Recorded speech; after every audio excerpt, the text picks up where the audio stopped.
2023-24 অর্থ বছরের বাজেট ঘোষণা আজ। আকার 7,62,000 কোটি টাকা, ঘাটতি 2,61,000 কোটি।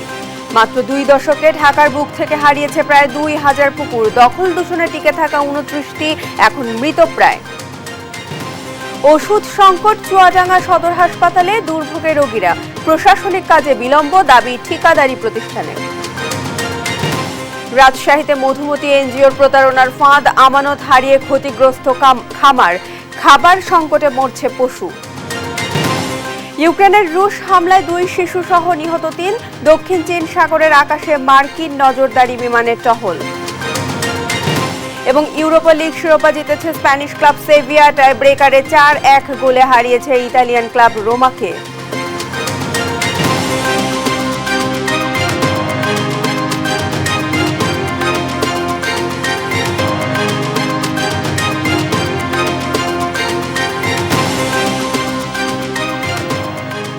শুভেচ্ছা, আমন্ত্রণ সংবাদ দুপুরে। দেখছিলেন সংবাদ শিরোনাম, সঙ্গে রয়েছি আমি প্রিয়াঙ্কা বণিক। শুরুতেই বাজেটের খবর।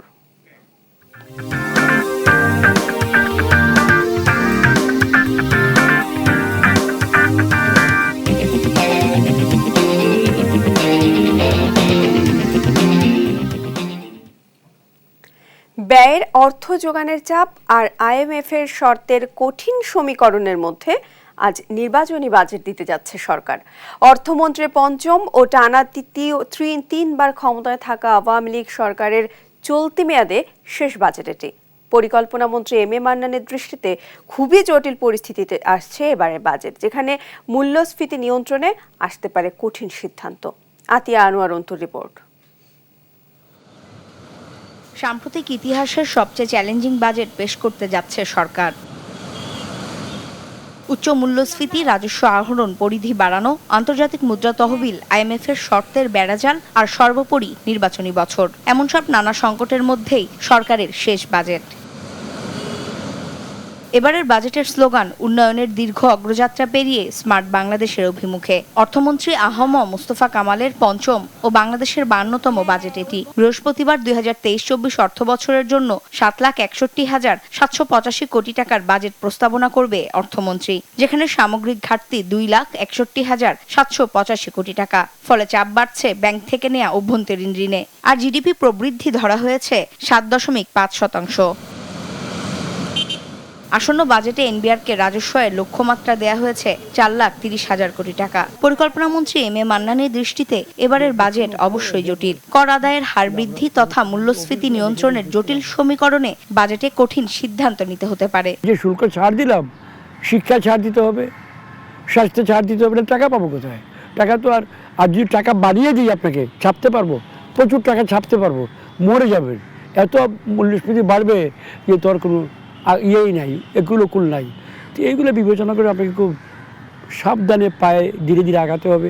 এবারের বাজেটে করমুক্ত আয়ের সীমা বাড়িয়ে স্বস্তি দেওয়া হতে পারে সাধারণ মানুষকে। একই সাথে ভর্তুকি বাড়ানো হবে কৃষি, খাদ্য ও বৈদ্যুতিক খাতে। উন্নয়ন কর্মকাণ্ড বন্ধ না করে অর্থ যোগানের দিকে নজর দেওয়া হয়েছে বাজেটে। কৃষিতে আমরা সবসময় ভর্তুকি দিয়ে আসছি, এখন আমরা দিব, কারণ কৃষিতে ভর্তুকি দেওয়ার ফলে আমাদের ফসল বেড়েছে। এদেরকে যদি আমরা ভর্তুকি না দিই, টাকা না দিই সরাসরি, তাহলে তারা কাজ করবে কীভাবে? সুতরাং এই ব্যবসাটাকে, এই বিষয়টাকে সার্বিক অর্থেই আমাদেরকে চালিয়ে নিয়ে যেতে হবে। আসন্ন বাজেটে আয়কর রিটার্ন জমাদানকারীকে ন্যূনতম 2,000 টাকা কর দেওয়ার বাধ্যবাধকতা আসছে। ফলে চাপ বাড়বে সাধারণের। বিশ্লেষকদের মতে উচ্চ মূল্যস্ফীতি, আর্থিক সংকট আর বছর শেষে নির্বাচনের মাঝেই সাম্প্রতিক সকল বাজেটের মধ্যে সবচেয়ে চ্যালেঞ্জিং বলা হচ্ছে 2023-24 অর্থ বছরকে। মূল্যস্ফীতি নিয়ন্ত্রণ, রাজস্ব আদায় ও প্রবৃদ্ধির মাঝে ভারসাম্য রক্ষা করে কতটা জনমানুষের হয়ে উঠবে এবারের বাজেট, এখন তারই অপেক্ষা। আতিয়া আনোয়ার অন্তু, দেশ টিভি, ঢাকা। জাতীয় সংসদে 52তম বাজেট উত্থাপন হতে যাচ্ছে আজ। দেশের ইতিহাসে সর্বোচ্চ এই বাজেটে রাজস্ব আয়ে বাড়তে পারে নিত্য পণ্যের দাম। এবারে বাজেটে দাম বাড়ার তালিকায় থাকছে নিত্য ব্যবহার্য পণ্য, প্লাস্টিক ও অ্যালুমিনিয়ামের তৈজসপত্র, টিস্যু, কলম, আঠা, মোবাইল ফোন, আমদানিকৃত ওভেন, গ্যাস সিলিন্ডার, নির্মাণ উপকরণ, সিমেন্ট ও আমদানিকৃত টাইলস। তবে দাম কমার তালিকা আকারে ছোট হতে পারে। তরিক ইসলামের প্রতিবেদন। প্রতি বছর বাজেটের রাজস্ব আয় বাড়াতে পণ্যের শুল্ক কর ও ভ্যাটে পরিবর্তন আনে রাজস্ব বোর্ড। এতে বাজারে ওইসব পণ্যের দাম বাড়ে বা কমে। এবারে দাম বাড়ার তালিকায় থাকতে পারে বাসাবাড়িতে ব্যবহৃত সকল ধরনের প্লাস্টিক ও অ্যালুমিনিয়াম পণ্যের। 2.5% বাড়ছে প্লাস্টিকের তৈরি সব ধরনের টেবিলওয়্যার ও কিচেনওয়্যারের। তালিকায় রয়েছে কিচেন টাওয়াল ও সকল ধরনের টিস্যু। সুসংবাদ নেই রান্নাঘরে। ছুটির দিনে পরিবার নিয়ে ভালো মন্দ খেতে গেলে গুনতে হবে বাড়তি টাকা। দাম বাড়ছে গ্যাস সিলিন্ডার, বাসমতি চাল, কাজু বাদাম ও খেজুরের। তাজা ও শুকনো খেজুর আমদানিতে 25% শুল্কের পাশাপাশি ভ্যাট আরোপ করা হয়েছে 15%। 15% থেকে বাড়িয়ে 43% করা হচ্ছে কাজু বাদাম আমদানি শুল্ক। দাম বাড়ছে খাদ্য গরম করার আমদানিকৃত ওভেনেরও, তবে ছাড় থাকছে দেশীয় উৎপাদিত ওভেনে। বাজেটে সিগারেট প্রেমীদের জন্য নেই সুসংবাদ। প্রতি বছরের মতো এবারের বাজেটেও বাড়ছে প্রায় সকল ধরনের সিগারেটের দাম, যেখানে সর্বনিম্ন 20 শলাকার এক প্যাকেট হলিউড বা ডার্বি সিগারেটের দাম 90 টাকা এবং সর্বোচ্চ এক প্যাকেট বেনসন সিগারেটের জন্য খরচ হবে 300 টাকা। দাম বাড়ার তালিকায় রয়েছে সকল ধরনের জর্দা ও গুলের, তবে দাম বাড়ছে না বিড়ির। তাই ধূমপানে অভ্যাস থাকলে তা পরিহার করাই ভালো। বিলাসী পণ্য হিসেবে বাজেটে দাম বাড়তে পারে মোবাইল ফোনের। শখের বশে যারা প্রতি বছর মোবাইল পাল্টান তাদের জন্য নেই কোনো সুসংবাদ। খুচরা পর্যায়ে প্রায় 2.5% বাড়তে পারে সকল ধরনের মোবাইল ফোনের দাম।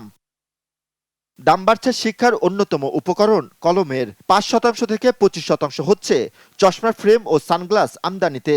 দাম বাড়ছে সাইকেলের যন্ত্রাংশ, শিরিষ কাগজ ও ভাঙা জিনিস জোড়া দেওয়ার আঠার।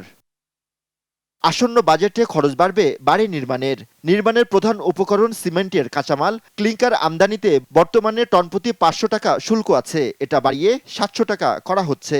আর রেয়াতি সুবিধা প্রত্যাহার করায় দাম বাড়তে পারে বিদেশি টাইলসের।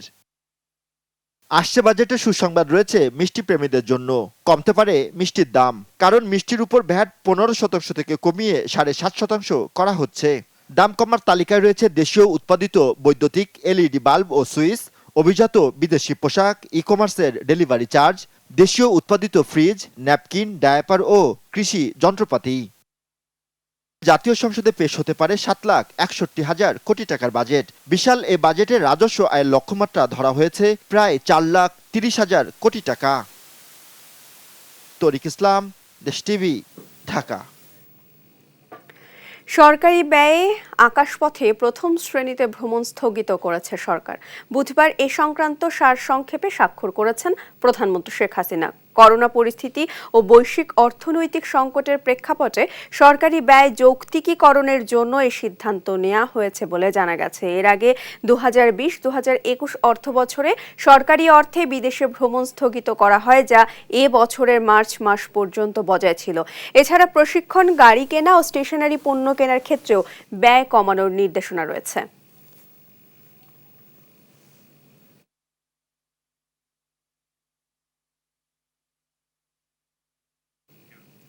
কুশল বিনিময়ে প্রধানমন্ত্রী শেখ হাসিনাকে ফোন করেছেন তুরস্কের প্রেসিডেন্ট পদে টানা তৃতীয় মেয়াদে নির্বাচিত রিসেপ তাইপ এরদোয়ান।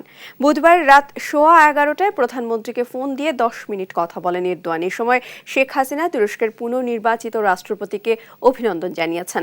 প্রধানমন্ত্রীর সহকারী প্রেস সচিব ABM সরওয়ারি আলম সরকার বিষয়টি নিশ্চিত করেছেন। এ সময় প্রধানমন্ত্রী বলেন, বাংলাদেশের জনগণ 2023 সালের ফেব্রুয়ারির ভূমিকম্পের মতো যে কোনো প্রয়োজনে তুরস্কের ভ্রাতৃপ্রতিম জনগণের পাশে দাঁড়াতে অবিচল থাকবে।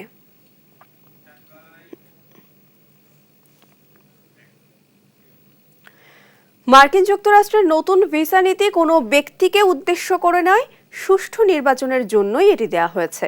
বিকেলে স্বরাষ্ট্রমন্ত্রীর সাথে সাক্ষাতে এমনটি জানিয়েছেন দেশটির রাষ্ট্রদূত পিটার হাস। সাক্ষাৎ শেষে স্বরাষ্ট্রমন্ত্রী একথা জানিয়েছেন। তিনি বলেন, আওয়ামী লীগ সরকারও জনগণের ম্যান্ডেট নিয়েই নির্বাচনে জিততে চায়, কোনো ষড়যন্ত্র বা পেশি শক্তির মাধ্যমে নয়। জানান, কূটনীতিকদের নিরাপত্তার জন্য সরকারের নতুন নিয়ম অনুযায়ী মৌখিক আবেদন করেছে যুক্তরাষ্ট্র। জয় যাদবের রিপোর্ট। বাংলাদেশের জন্য যুক্তরাষ্ট্রের নতুন ভিসা নীতি সম্পর্কে সরকারের অবস্থান জানতে এবং কূটনীতিকদের বাড়তি নিরাপত্তা প্রোটোকল প্রত্যাহারের বিষয় নিয়ে বিকালে সচিবালয়ে স্বরাষ্ট্রমন্ত্রী আসাদুজ্জামান খান কামালের সঙ্গে সাক্ষাৎ করেন যুক্তরাষ্ট্রের রাষ্ট্রদূত পিটার হাস।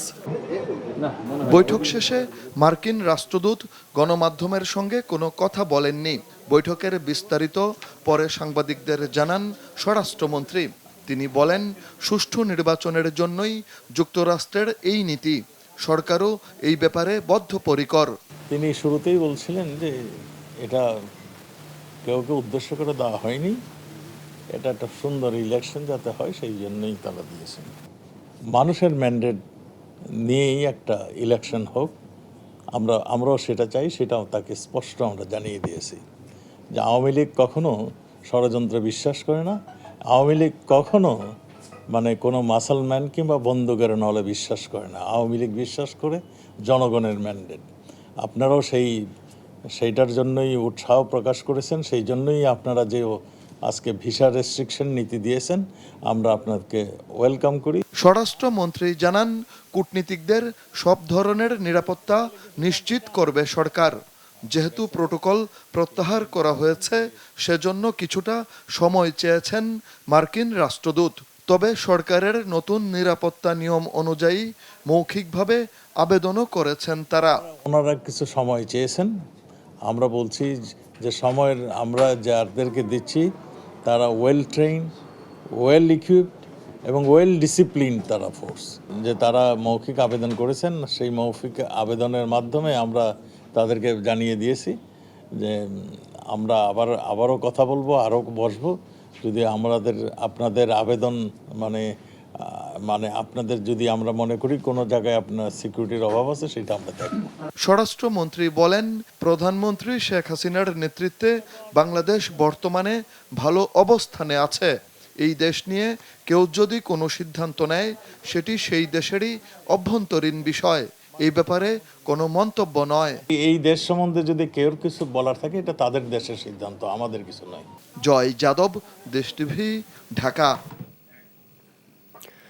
মাত্র 2 দশকে ঢাকার বুক থেকে হারিয়ে গেছে প্রায় 2000 পুকুর, আর দখল দূষণে ধুকে ধুকে টিকে থাকা মাত্র 29টি পুকুরও এখন মৃত্যুপ্রায়।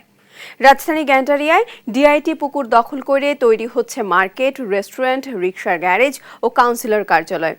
পুকুরের দাবিদার রাজুক আর স্থানীয় ব্যক্তি জাকির হোসেন। পুকুর জারি হোক, আইন অনুযায়ী পুকুর ভরাট বা স্থাপনা তৈরি নিষিদ্ধ। নিয়াজ মোরশেদের বিশেষ প্রতিবেদন।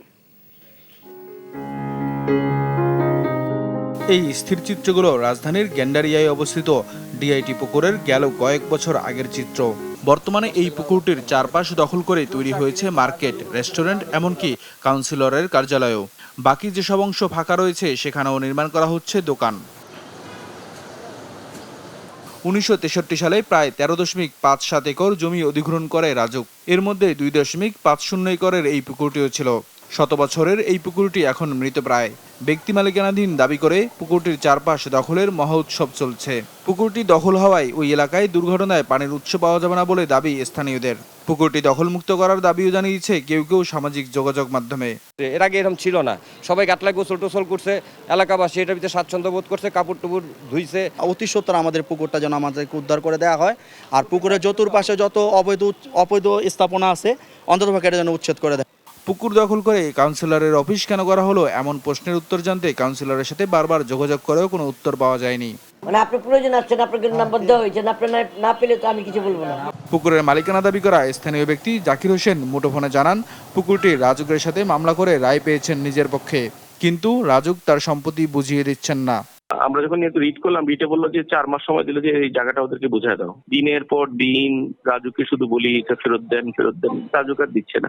এদিকে রাজুক বলছে তারা জাকির হোসেনের সাথে মামলায় হেরে গেছে, তবে পুকুরটি অবমুক্ত করার জন্য আবারও আপিল করবেন। আমরা এটা এলাকাভুক্ত যেহেতু এখনো আমরা এটা অবমুক্ত করি নাই, তো এটা এখন আমরা আরো লয়ার নিয়োগ করে আমরা এটা আমাদের দখলে রাখার আমরা চেষ্টা করছি। বাংলাদেশের জলাধার রক্ষা আইনে বলা হয়েছে, ব্যক্তি আর প্রতিষ্ঠান যেই মালিক হোক না কেন, জলাধার ভরাট করার অধিকার কারণেই। রাজুককে উচ্চ আদালতে আপিল করার পরামর্শও দেন এই আইনজীবী। Once is acquire always is acquire. যদি অ্যাকোয়ার করে থাকে এটা তো রাজুকেরই মামলা থাকবে, তবে নিম্ন আদালতে কোনো রায় রাজুকের এগেনস্টে গেলেও তারা তো আপিল করার সুযোগ পাবে। এটা সর্বোচ্চ আদালত পর্যন্ত যারা যেতে পারেন। আর পরিকল্পনাবিদরা বলছেন, জলাধার অবমুক্ত করার দায়িত্ব রাজুককে নিতে হবে। টাউন ইমপ্রুভমেন্ট অ্যাক্টে বলা আছে যে এই যে রাজধানী জলাধারের মধ্যে যদি কোনো স্থাপনা বা ভবন হতে যায় সেটা কিন্তু রাজধানী উন্নয়ন কর্তৃপক্ষ তার ম্যান্ডেট অনুযায়ী সেখানে বাধা দিতে পারবে। আর স্থানীয় সংসদ সদস্য বলছেন, বহুবার চেষ্টা করেও দখল মুক্ত করা যায়নি ডিআইটি পুকুর। এখানকার কাউন্সিলরদের নিয়ে রাজুকের চেয়ারম্যানরে বলছি, এখানে অনেক ঝামেলা, হোম মিনিস্টারে বলছি, অনেক কিছু করছি, কিন্তু আমাদের দেশটা এরকম দেশ যে এটার কেউ গায়ে লাগায় না। অবিলম্বে পুকুরটি দখলমুক্ত করে আবার সবার ব্যবহার উপযোগী করার দাবি স্থানীয়দের। নিয়াজ মোরশেদ, দেশ টিভি, ঢাকা।